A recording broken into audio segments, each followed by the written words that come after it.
Hello learners, पिछले वाली class में हमने रेशनल नंबर के बारे में डिस्कशन किया था।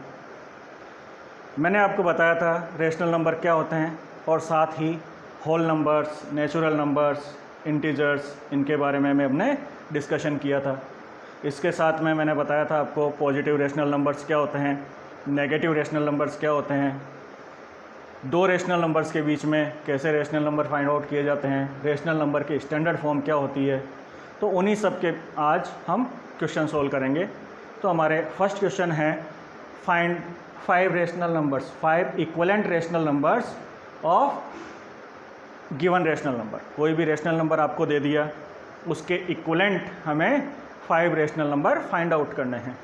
तो मैंने बताया था इक्वलेंट रेशनल नंबर कब होते हैं, जब किसी भी रेशनल नंबर के न्यूमरेटर और डिनोमिनेटर को हम सेम इंटीजर्स या सेम नंबर से मल्टीप्लाई कर दें या डिवाइड करें, तो जो नया रेशनल नंबर आता है वो क्या होता है, उसका इक्वलेंट रेशनल नंबर होता है। जैसे फर्स्ट क्वेश्चन है हमारा -2/3। इसके हमें 5 इक्वलेंट रेशनल नंबर निकालने हैं। तो हम क्या करेंगे, -2/3 फर्स्ट तो ये है, इसके अलावा 5 और निकालने हैं। तो इसको हम न्यूमरेटर और डिनोमिनेटर को 2/2 से मल्टीप्लाई कर देंगे, दोनों को सेम नंबर से मल्टीप्लाई करेंगे। तो ये क्या हो गया, -2 मल्टीप्लाई बाई 2 तो -4 और 3 मल्टीप्लाई बाई 2 6। तो ये जो रेशनल नंबर आया वो क्या है, हमारा जो गिवन रेशनल नंबर है उसके इक्वलेंट रेशनल नंबर कहलाता है। ऐसे ही सेकंड निकालेंगे, 2/3 इसको मल्टीप्लाई कर देंगे 3/3 से। तो नया रेशनल नंबर क्या आ जाएगा, -6/9। अगेन -2/3 इसको मल्टीप्लाई करेंगे 4/4 से। तो क्या हो जाएगा, -8/12। क्या कर रहे हैं हम, न्यूमरेटर और डिनोमिनेटर दोनों को सेम इंटीजर या सेम नंबर से हम मल्टीप्लाई कर रहे हैं। तो उससे जो नया रेशनल नंबर आ रहा है वो क्या है, हमारे इस गिवन रेशनल नंबर के इक्वलेंट रेशनल नंबर है। अगेन -2/3 इसको मल्टीप्लाई करेंगे 5/5 से, -10/15। अगेन -2/3 लेंगे वही रेशनल नंबर जो दिया हुआ है, उसी रेशनल नंबर को हम 2 से, 3 से, 4 से, 5 से, जितने हमें रेशनल नंबर निकालने हैं उतने नंबर से हम कंटिन्यूस मल्टीप्लाई करते जाएंगे।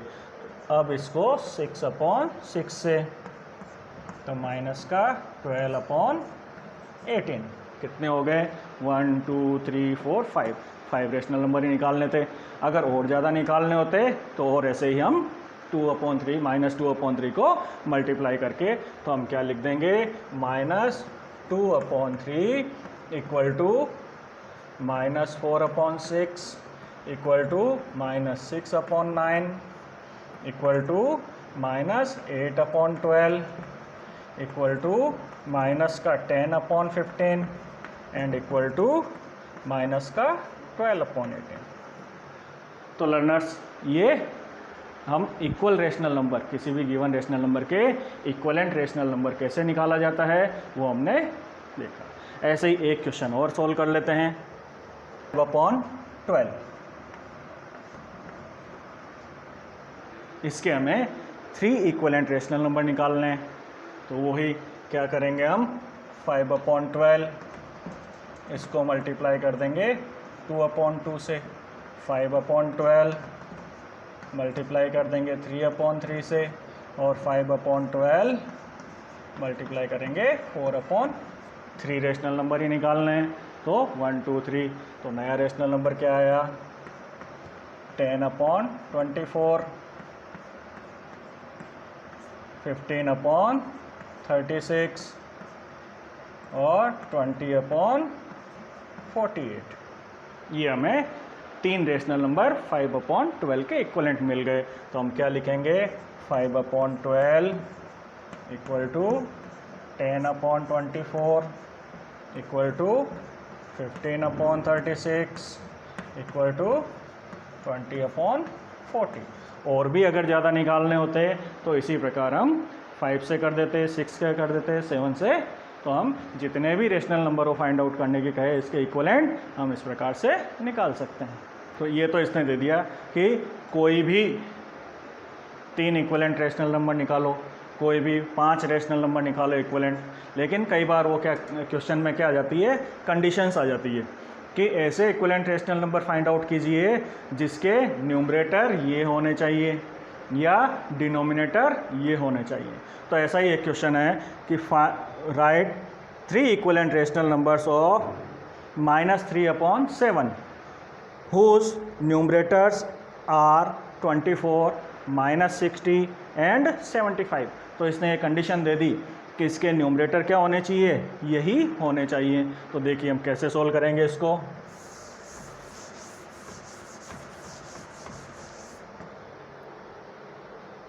हमारा रेशनल नंबर है -3/7।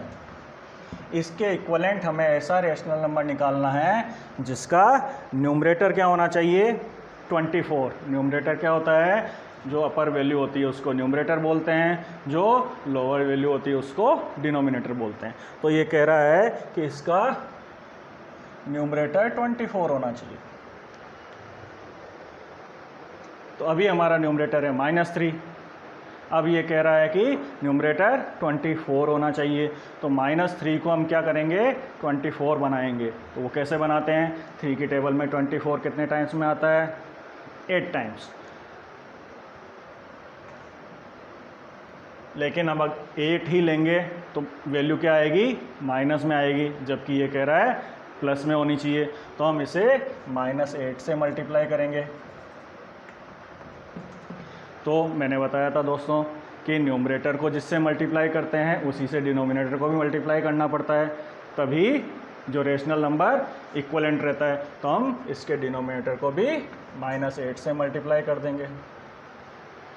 तो न्यूमरेटर हो गया हमारा माइनस मल्टीप्लाई बाय माइनस तो प्लस हो गया, और 3 मल्टीप्लाई बाय 8 24।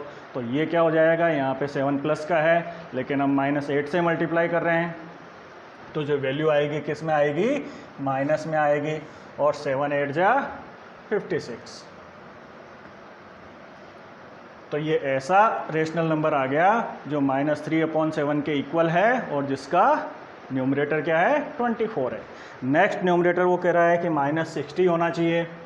तो -3/7 इक्वल टू -60।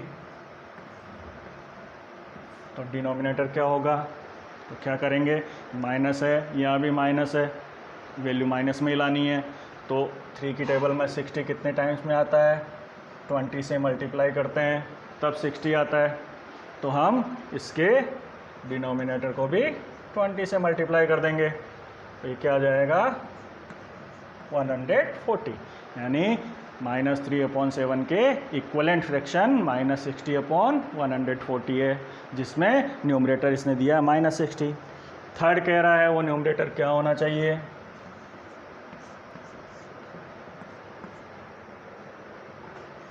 $75 होना चाहिए। तो वही 3 की टेबल में 75 कितने टाइम्स में आता है, 25 टाइम्स। तो हम 25 से इसको मल्टीप्लाई करेंगे। लेकिन वैल्यू यहाँ ध्यान रखने की, यहाँ तो माइनस थी तो माइनस ही वैल्यू ले रहा था ये, यहाँ ये कह रहा है पॉजिटिव होना चाहिए। तो हमें -25 से मल्टीप्लाई करना पड़ेगा। तो इसको -25 से मल्टीप्लाई किया तो इसे भी, डिनोमिनेटर को भी -25 से मल्टीप्लाई करेंगे। तो क्या आ जाएगा हमारा आंसर, ये डिनोमिनेटर माइनस हो जाएगा। तो एक नया नंबर हमारे पास जो आया 75/-175, ये क्या है, इसका ऐसा इक्वलेंट रेशनल नंबर है जिसका न्यूमरेटर 75 होना चाहिए।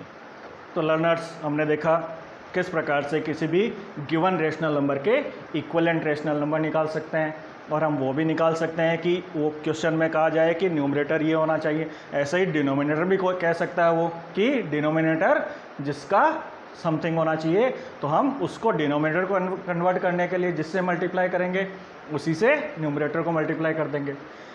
अब आते हैं हम अगले क्वेश्चन पे, स्टैंडर्ड फॉर्म। मैंने आपको पिछली क्लास में बताया था स्टैंडर्ड फॉर्म क्या होती है कि ऐसा रेशनल नंबर जिसके न्यूमरेटर और डिनोमिनेटर का कोई भी कॉमन फैक्टर नहीं होना चाहिए, केवल 1 को छोड़ के, तो वो क्या कहलाती है, रेशनल नंबर की स्टैंडर्ड फॉर्म कहलाती है।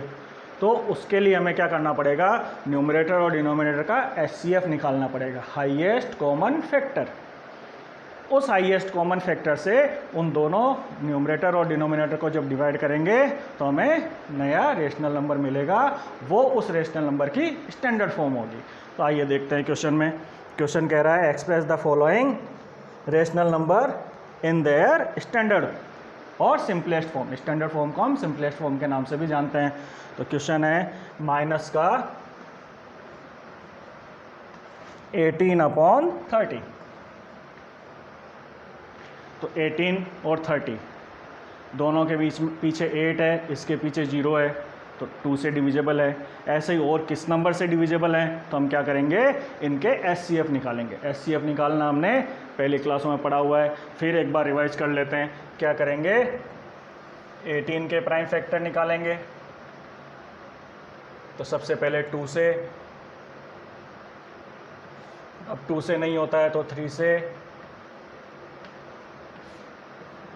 ये प्राइम फैक्टर्स में मैं टर्म यूज़ कर रहा हूँ, तो उसमें हमें ये देखना है कि हमें केवल प्राइम नंबर से ही डिवाइड करना है। प्राइम नंबर क्या होते हैं, ऐसे नंबर जो केवल खुद की ही टेबल में आते हों, या ये कह सकते हैं हम उसके केवल और केवल 2 ही फैक्टर होते हों। एक तो 1 तो सभी का फैक्टर होता है, उसके अलावा इटसेल्फ, यानी वो खुद की टेबल में आएगा या 1 की टेबल में ही आएगा, ऐसा नंबर प्राइम नंबर कहलाता है। तो हम प्राइम फैक्टर, जनरली इसको लोग बच्चे क्या बोलते हैं, LCM निकालना बोलते हैं, लेकिन वो रॉन्ग बोलते हैं। ये क्या कहलाता है, प्राइम फैक्टराइजेशन कहलाता है। तो प्राइम फैक्टर से ही हम LCM या HCF दोनों ही फाइंड आउट कर सकते हैं। तो हमें अभी HCF निकालना है, तो 18 के फैक्टर निकाल लिए। अब हम क्या करेंगे, 30 के फैक्टर निकालेंगे। तो 30 के पीछे डिविजिबिलिटी सबको याद होनी चाहिए कि 2 की डिविजिबिलिटी क्या होती है, 3 की डिविजिबिलिटी क्या होती है, तभी हम इजीली उनको फैक्टराइज कर सकते हैं कि देखते ही हमें पता चल जाएगा कि पीछे 0 है। कोई भी ऐसा नंबर जिसके यूनिट प्लेस पे या वंस की प्लेस पे 0, 2, 4, 6 या 8 होते हैं, तो वो 2 से डिविजिबल होता है। तो इसके पीछे 0 है तो ये 2 से डिविजिबल है 15 टाइम।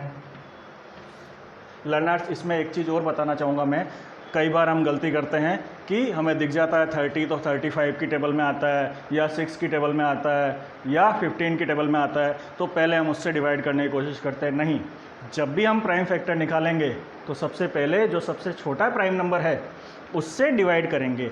उसके बाद अगर छोटे नंबर से नहीं होता है तो ही हम उससे बड़े नंबर को देखेंगे और केवल प्राइम नंबर ही देखेंगे, उसके अलावा दूसरे नंबर को हम नहीं देखेंगे। जैसे 6 में, ये 6 की टेबल में भी आता है, लेकिन 6 प्राइम नंबर नहीं है, इसलिए हम 6 से नहीं करेंगे। 2 से किया तो 15 आया। अब 15 2 की टेबल में नहीं आता है तो हम 3 की टेबल देखेंगे। 3 की डिविजिबिलिटी क्या होती है, कोई भी ऐसा नंबर जिसकी डिजिट का सम, यानी हम उसके डिजिट को ऐड कर दें तो जो नया सम आया वो अगर 3 की टेबल में आता है तो वो पूरा नंबर भी 3 से डिविजिबल है। तो 5 + 1 6 होता है, 6 3 की टेबल में आता है, इसलिए ये 15 भी 3 की टेबल में आएगा। ये तो अभी छोटे नंबर है इसलिए आपको लग रहा होगा कि इजी है, लेकिन बम बड़े जो डिजिट होते हैं, बड़े नंबर्स होते हैं, उनमें ये डिविजिबिलिटी टेस्ट अप्लाई करके आसानी से देख सकते हैं कि इससे डिविजिबल है या नहीं है। तो 3 5 जा, अब 5 3 की टेबल में भी नहीं आता है तो हम किससे डिवाइड करेंगे, नेक्स्ट प्राइम नंबर होता है 5 बन जा। तो 18 के फैक्टर क्या क्या हुए, 2 × 3 × 3, और 30 के फैक्टर क्या हुए, 2 × 3 × 5। ये हमने क्या निकाल लिए, 18 और 30, इन दोनों के प्राइम फैक्टर निकाल लिए। तो HCF कैसे निकालते हैं, इन दोनों के प्राइम फैक्टर में जो कॉमन होता है उसे हम 1 टाइम ले लेते हैं और मल्टीप्लाई कर देते हैं। तो इसमें कॉमन क्या आ रहा है, 2 आ रहा है, तो 2 ले लिया। फिर कॉमन क्या आ रहा है, 3 आ रहा है तो मल्टीप्लाई बाय 3, और कोई भी नंबर कॉमन नहीं है, यहाँ पे 3 है और यहाँ पे 5 है, तो हमारा HCF क्या हो जाएगा 6। तो ये हमने क्या निकाला मित्रों, इन दोनों नंबर्स का HCF निकाला। तो इस HCF हाईएस्ट कॉमन फैक्टर से हम इस नंबर को डिवाइड कर देंगे, इसको भी 6 से, तो नया क्या आ जाएगा, माइनस में इसलिए माइनस का 3 और 5। अब जो ये नंबर आए हैं न्यूमरेटर और डिनोमिनेटर, वो किसी भी सेम नंबर से डिविजिबल नहीं है, इसलिए ईजीएस्ट तरीका यही होता है। कई बार क्या होता है, हम पहले 2 से डिवाइड करते हैं, फिर 3 से डिवाइड करते हैं, फिर 5 से डिवाइड करते हैं, उस प्रकार करते करते फिर एंड तक स्टैंडर्ड फॉर्म तक पहुंचते हैं। तो इससे ईजीएस्ट तरीका क्या होता है कि हम दोनों नंबर के HCF निकाल लें, उस HCF से उस रेशनल नंबर फ्रैक्शन या रेशनल नंबर को डिवाइड कर दें, तो जो नया रेशनल नंबर आएगा वो क्या होगा, इसकी स्टैंडर्ड या सिंपलेस्ट फॉर्म होगी। इसकी हमें स्टैंडर्ड फॉर्म फाइंड आउट करनी है। तो क्या तरीका होगा, सबसे पहले हम क्या करेंगे, इनके HCF निकालेंगे। HCF कैसे निकालते हैं, ईजीएस्ट तरीका प्राइम फैक्टर करके। तो हम 44 के प्राइम फैक्टर करते हैं।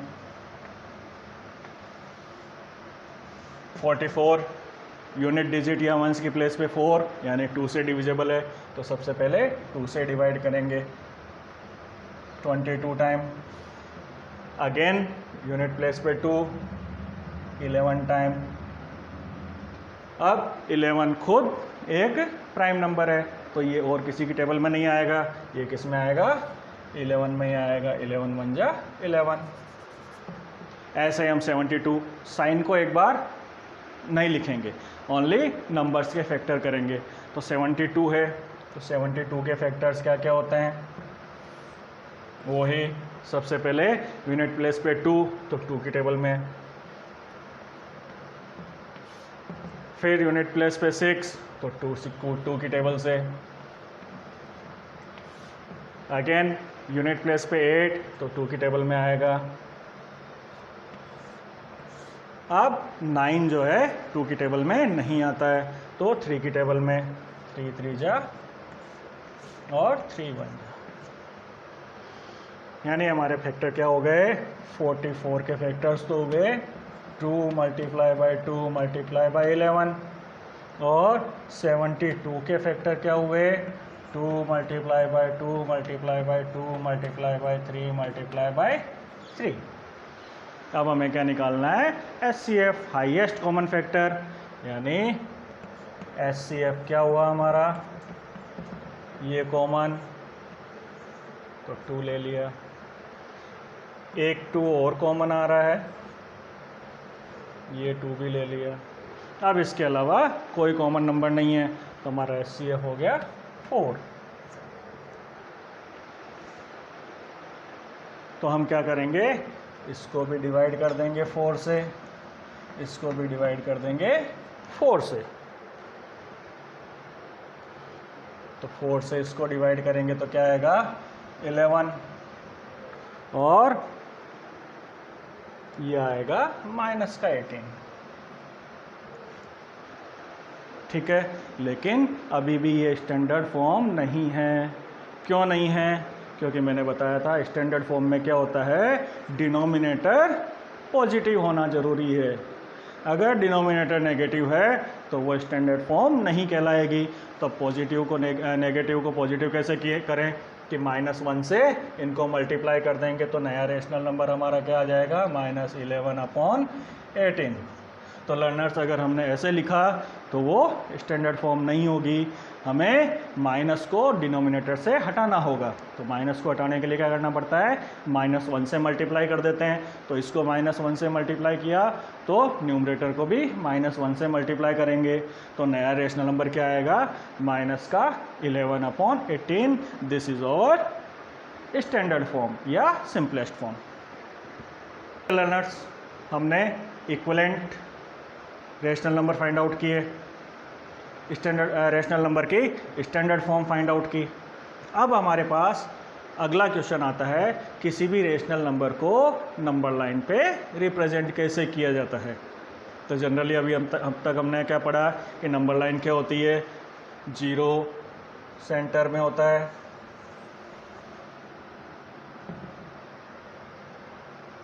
जीरो का कोई साइन नहीं होता है, पॉजिटिव या नेगेटिव कोई भी नहीं, जीरो में सिर्फ जीरो ही होता है। जीरो के राइट हैंड साइड में पॉजिटिव वैल्यूज़ +1 +2 और लेफ्ट हैंड साइड में माइनस वैल्यू -1 -2। तो इस नंबर लाइन पे हमें रेशनल नंबर कैसे पॉइंट आउट करना है वो आज हम इस क्वेश्चन से देखेंगे। ये क्वेश्चन है हमारा, represent these rational number on number line. तो फर्स्ट है 3/5। तो लर्नर्स 3/5 हमें इस नंबर लाइन पे पॉइंट आउट करना है। 3/5 हमें मालूम है ये 0 से तो बड़ा है और +1 से छोटा है। तो हम क्या करेंगे, जो डिनोमिनेटर होता है उस डिनोमिनेटर का इक्विवेलेंट इस 0 और 1 के बीच में जो पार्ट है उसको उतने पार्ट्स में डिवाइड कर देंगे। तो हमारे पास क्या है, डिनोमिनेटर 5 है, तो हम इसको 5 इक्वल पार्ट्स में डिवाइड करेंगे, 1 2 3 4 एंड 5। तो 0 के बाद जो फर्स्ट लाइन आएगी वो क्या होगी, 1/5। जब हमने क्या किया, 0 और 1 के बीच में 5 इक्वल पार्ट्स बनाए, तो 5 में से 1 तो 1/5। ऐसे ही ये क्या होगा, 2/5, ये होगा 3/5, ये 4/5 और ये 5/5, यानी 5/5 हम सिंप्लीफाई करते हैं तो क्या आ जाता है, 1 आ जाता है। तो ये 1 जो हुआ हमारा क्या हुआ, 5/5 हुआ। हमें क्या फाउंड करना है, 3/5 कहाँ है, तो 3/5 ये 0 और +1 के बीच में है। तो ऐसे ही कोई भी रेशनल नंबर हमें नंबर लाइन पे शो करने हो तो डिनोमिनेटर जितना हो, 5 है, 6 है, 7 है, तो उतने ही पार्ट्स हमें 0 और 1 के बीच में डिस्ट्रीब्यूट कर लेना है। यानी 0 और 1 या 1 और 2 या 2 और 3 उन सबको उतने ही इक्वल पार्ट्स में डिवाइड कर लेना है। तो उससे हमें वो रेशनल नंबर, कई बार होगा कि बड़ा है तो वो 1 से आगे भी मिल सकता है, अगर 1 से बड़ा है तो 2 से बड़ा है तो 2 से आगे मिलेगा, ठीक है। तो वो ऐसे अगर कोई क्वेश्चन है तो उसको आगे हम देखेंगे। तो आज का ये क्लास यहीं एंड करते हैं, अब मिलेंगे अगली क्लास में। तो उम्मीद है आप सभी को ये अच्छा लगा होगा। अगर अच्छा लगा हो तो हमारे इस चैनल को सब्सक्राइब कीजिए और इस वीडियो को लाइक कीजिए। Thank you.